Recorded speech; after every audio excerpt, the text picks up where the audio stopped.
Okay guys, kabit na natin yung drainage niya. Lagyan lang natin ng kaunting adhesive para madikit siya guys.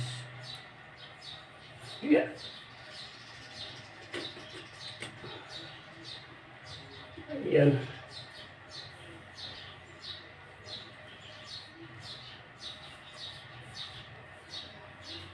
Tiga-tiga lang guys.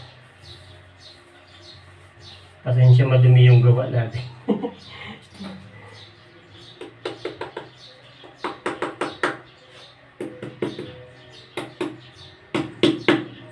Ibaw natin konti para mas kano siya.